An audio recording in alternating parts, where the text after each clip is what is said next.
আমার রান্না তো প্রচুর দেখলেন, আজকে দেখবেন আম্মুর হাতে রাজহাঁসের মাংস রান্নাটা কিভাবে আমাদের যশোরে রান্না করে। আর সাথে থাকছে তো ফুড রিভিউয়ার তুবা, মানে আমাদের তুবা আজকে ফুড রিভিউ করবে। আর সে কিন্তু ফার্স্টে বসে গিয়েছে এটা কিন্তু খাওয়ার জন্য, আর এর আগে কিন্তু কেউই টেস্ট করেনি। যা হোক, ভিডিওটা সম্পূর্ণ দেখবেন আর আপনার মূল্যবান কমেন্ট আমাকে জানিয়ে দেবেন। সো ভিউয়ার্স, আসসালামু আলাইকুম, আশা করি সবাই ভালো আছেন।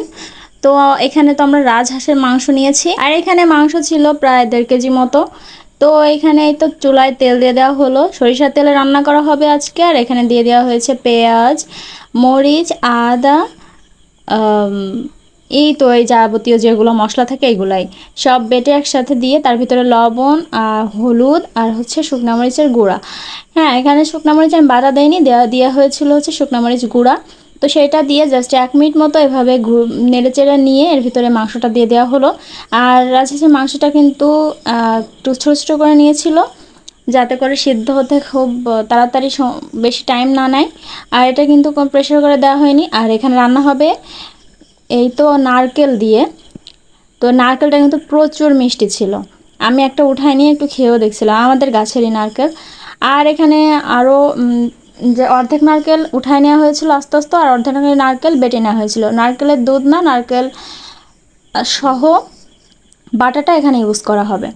তো এই তো নারকেলের বাটাটা দিয়েও এবার খুব ভালো করে মাংসটা নেড়ে চেড়ে নিতে হবে। এখন এই যে এখানে সামান্য একটু পানি দিয়ে দেওয়া হলো কষানোর জন্য। তো দিয়ে এটা আবারও খুব ভালো করে নেড়ে চেড়ে নিতে হবে।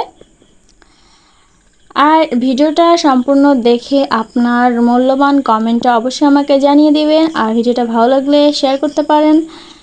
সো ভিডিওটা সম্পূর্ণ দেখতে থাকেন।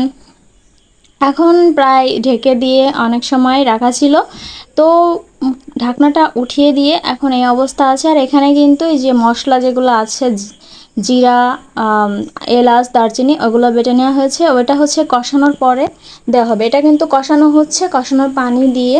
আর এইরকম রান্না করলে কিন্তু হাঁসের যে গন্ধটা থাকে সেটা মোটেও থাকে না। কি বলবো, আমি কিন্তু হাঁসের মাংসের কাছে একদমই যাই না। গন্ধতে যেদিন রান্না করে সেদিন কিন্তু আমি বাসাতে একদম থাকিই না বলা যায়। কিন্তু এই মাংসটা, রাজহাঁসের মাংসটাতে একদমই গন্ধ বের হচ্ছিল, যার কারণে আমি কাছ থেকে ভিডিওটা নিতে পারছি।